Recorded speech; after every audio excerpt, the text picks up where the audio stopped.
राम राम सा JVP media group की हमारी ज्ञान गौरव यात्रा में आज वैचारिक रूप से हमारे साथ में हैं डॉक्टर राम सिंह सामोता जी, जो ओबीसी मामलों के विशेषज्ञ हैं और स्कूल एजुकेशन से लेकर कॉलेज एजुकेशन और यूनिवर्सिटी एजुकेशन के महत्वपूर्ण मुद्दों को बखूबी समझते हैं, विश्लेषण करते हैं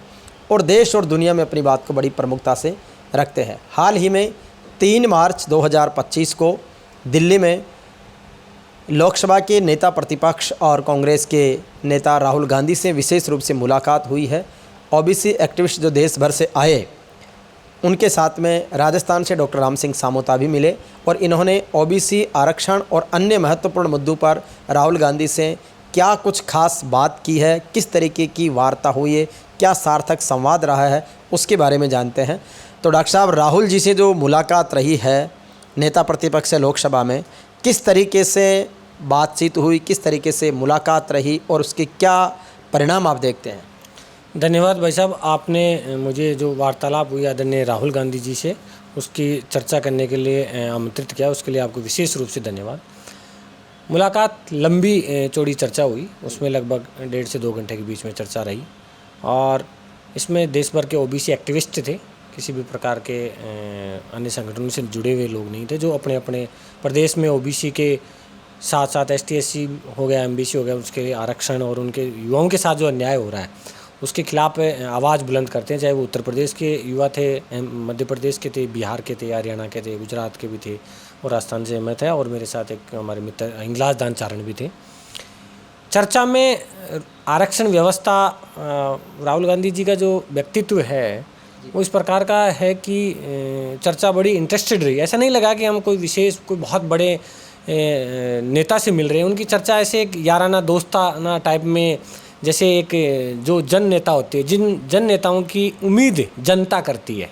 जो 1950 के दशक के बाद में जिन नेताओं की छवि देश के निर्माण में लगी थी, उस प्रकार के व्यक्तित्व के धनी आदरणीय राहुल गांधी जी, उनसे चर्चा करने का सौभाग्य मिला। मैं अपने आप को सौभाग्यशाली मानता हूँ। जनरली सोशल मीडिया या पब्लिक के जो फेस है उसमें मानते हैं कि राहुल गांधी बोलते हैं तो बहुत सारी विषय से विषयांतर बोल जाते हैं। क्या वो व्यक्तिगत रूप से संवाद करने में भी आपको ऐसा नज़र आया या उनको विषयों की बहुत डीपली नॉलेज है? नहीं, इस प्रकार का कोई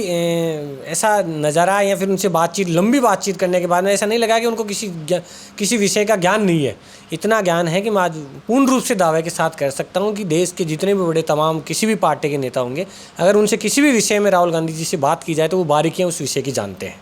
जो मीडिया के माध्यम से या सोशल मीडिया के माध्यम से जो नैरेटिव उनके खिलाफ बनाया गया, उन्होंने इस चीज़ को स्वीकार भी किया कि जो भट्टा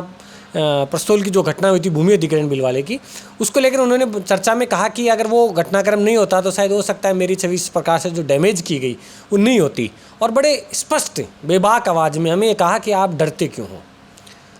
क्योंकि जो मुद्दे हैं जो ओबीसी एक्टिविस्ट के रूप में हम जो जिन पर चर्चा करें, उन्होंने कहा कि देश को कौन चला रहा है। स्पष्ट रूप से कहा कि कुछ प्रतिशत लोग हैं, जो 5 से 6% लोग हैं, वो इस देश को चला रहे हैं। जिन लोगों की हिस्सेदारी और भागीदारी होनी चाहिए, जिनके हर व्यवस्था में, चाहे मीडिया हो, कॉरपोरेट सिस्टम हो, सरकारी संस्थान हो, चाहे किसी भी प्रकार की हो, चाहे निजी शिक्षण संस्थान हो, निजी जितने भी उद्योग धंधे हो, उनमें सब में ओबीसी के साथ साथ एसटी एससी का भी उनका हक और अधिकार मिलना चाहिए। जिस सामाजिक न्याय की अवधारणा की बात पूरी दुनिया में आज़ादी से पहले भी भारत में की जाती थी, चाहे वो महात्मा ज्योतिबा फूले हो, अम्बेडकर हो, उन सब विषयों की बहुत गहनता से उनको नॉलेज है। और बहुत से विषय ऐसे थे हमारे जिन पर सहमति हमारी नहीं थी, तो उन्होंने कहा कि आप इस पे सहमत क्यों नहीं हो। तो हमने बड़ी बारीकी हमें नहीं बताया, कुछ विषय से उनके जो थे उन पे हमने भी असहमति दर्ज करवाई और उन्होंने इस बात को एक्सेप्ट किया कि असहमति का वजह क्या। तो उन्होंने इस चीज़ का तर्क भी दिया कि आपकी असहमति, हमारी असहमति बताई, उसकी उन्होंने तर्क भी दिए कि आपकी कैसे हो सकती है। इस प्रकार की खुली चर्चा करना और एक बड़े नेता के द्वारा, और वो भी क्योंकि वो स्पष्ट रूप से कह रहे हैं कि अब हमें कहना नहीं है, अब हमें करके दिखाना पड़ेगा कि जातिगत जनगणना इस देश में होनी चाहिए। जातिगत जनगणना की बड़ी चर्चा हुई कि जातिगत जनगणना से क्या होगा। जातिगत जनगणना से ये होगा कि हम जैसे परिवार चलाते हैं, परिवार में जब हमें पता होगा कि हमारे सदस्य 5 हैं, 10 हैं, 10 में कितने बच्चे पढ़ने वाले हैं, कितने घर में काम करने वाले हैं, कितने लोग घर में रहने वाले हैं, तो उस हिसाब से जो हमारा बजट होगा उसका डिवाइडेशन किया जाएगा। जब हमें पता ही नहीं होगा, हमारे घर का एक्सरा नहीं होगा, तो क्या हम उस परिवार के, खुद के परिवार के साथ न्याय कर सकते हैं? अगर हम अचानक से किसी प्रकार का फैसला बदलेंगे या अपनी रणनीति बदलेंगे तो अव्यवस्थाएं फैलती हैं। क्योंकि चारों ओर उन्होंने एक बात विशेष रूप से कही कि जब मैंने भारत जोड़ो यात्रा और न्याय यात्रा की तो मुझे ऐसे ऐसे लोग मिले जिनकी सुनने वाला इस देश में कोई नहीं है, चाहे वो पहले की बात हो चाहे आज की बात हो। उन लोगों का भी अधिकार है, उनका भी हक है जिस संविधान का निर्माण किया गया और जिन महापुरुषों ने इस देश की आज़ादी में अपना अमूल्य योगदान दिया, अनगिनत लोगों ने बलिदान दिया, उनके जो सपनों का इंडिया है उसको बनाने के लिए हमें नीचे के तबके के लोगों को हमें हिस्सेदारी और भागीदारी देनी पड़ेगी और उनको हर मंच पे हमें जगह देनी पड़ेगी। अच्छा, एक जैसे मान लो अपने राजस्थान के जो मुख्य रूप से अभी यूनिवर्सिटी में जो प्रोफेसर्स भर्ती को लेकर है, रोस्टर प्रणाली है, ओबीसी को स्कूटी वितरण का मामला है, आरक्षण में विसंगतियाँ है, इस तरीके की बहुत से मूवमेंट आपने किए हैं, तो उनको लेकर के क्या उनका मार्गदर्शन विशेष मिला? उन्होंने हमारे से चर्चा की कि आपने किस प्रकार से आंदोलन करते हो, तो हमने बताया कि सर हम इस प्रकार से आंदोलन की जो रूपरेखा होती है, जो एकदम ज़मीनी लेवल पर जाके चीज़ों को समझ के हम आंदोलन खड़ा करते हैं और व्यक्ति अकेले से आंदोलन नहीं होता, सब लोगों का सहयोग होता है और वास्तव में पीड़ित लोग होते हैं। राजस्थान के बारे में विशेष रूप से हमारे से चर्चा हुई तो हमने कहा कि सर पिछले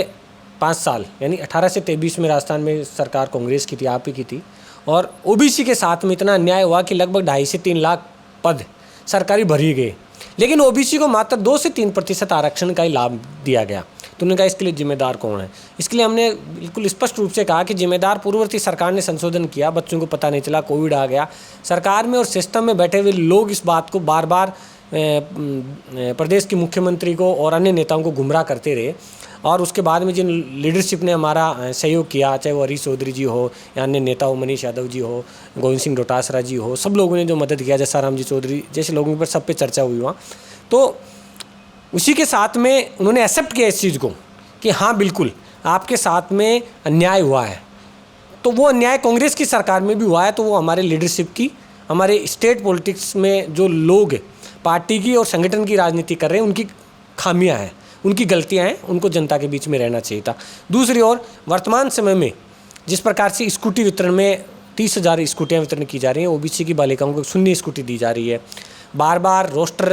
की विसंगतियों की वजह से राजस्थान में ओबीसी का हो चाहे ST/SC का MBC का आरक्षण वो प्रॉपर नहीं मिल पा रहा है। इसके साथ NFS का मुद्दा हो या फेलोशिप का मुद्दा हो, उसको लेकर भी हमने चर्चा की और उसके साथ उन्होंने ये स्पष्ट रूप से कहा कि आप किस प्रकार से आगे इन चीज़ों को लेकर चलना चाहते हो। तो हमने स्पष्ट रूप से कहा कि हम ये चाहते हैं कि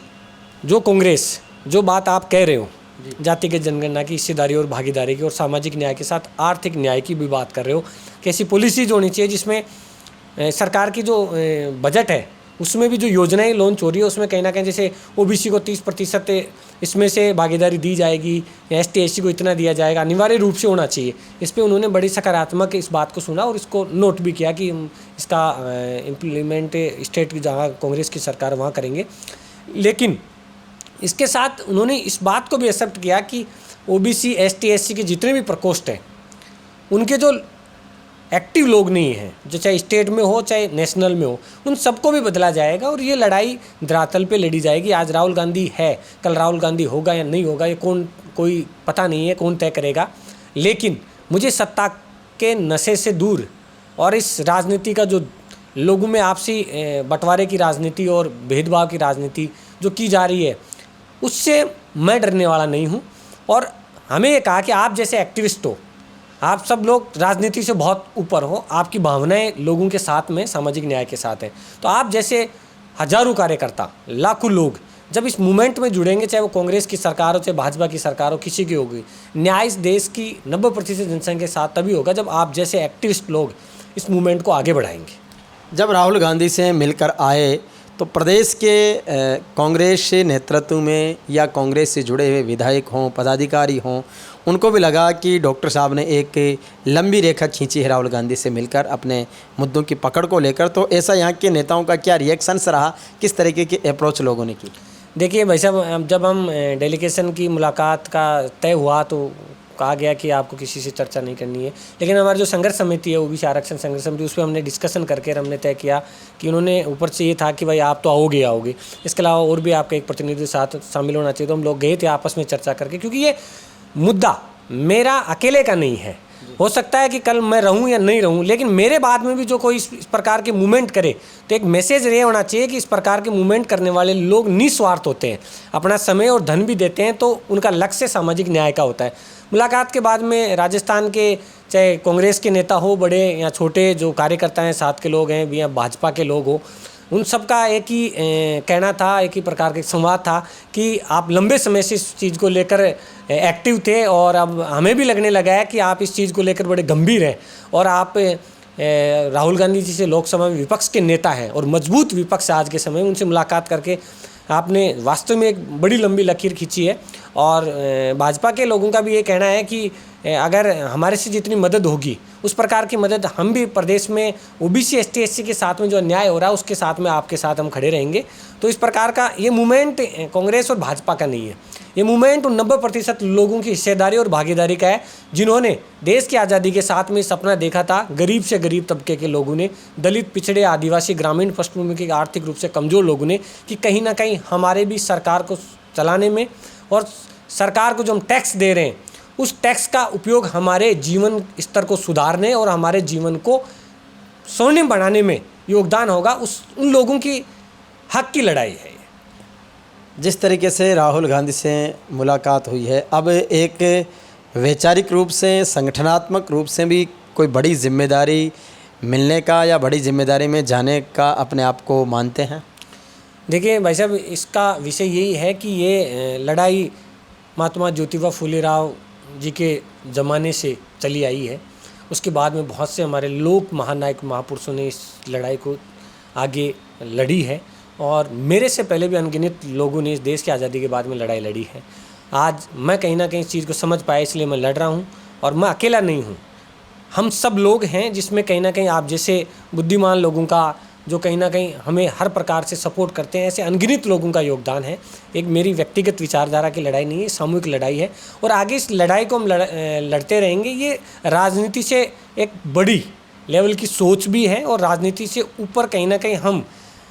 लोगों की मदद कर पाए, इस सोच के साथ हम आगे बढ़ेंगे। और अगर इस प्रकार की कोई बात आती है आगे तो समय तय करेगा कि हम किस ओर आगे बढ़ेंगे। बहुत बहुत धन्यवाद। तो ये थे डॉक्टर राम सिंह जी सामोता, जिन्होंने लोकसभा में नेता प्रतिपक्ष राहुल गांधी से मिलकर अपने एक विशेष पहचान भी बनाई और जो समसामयिक मुद्दे हैं देश और समाज के, उन पर अपनी महत्वपूर्ण बात रखी। धन्यवाद।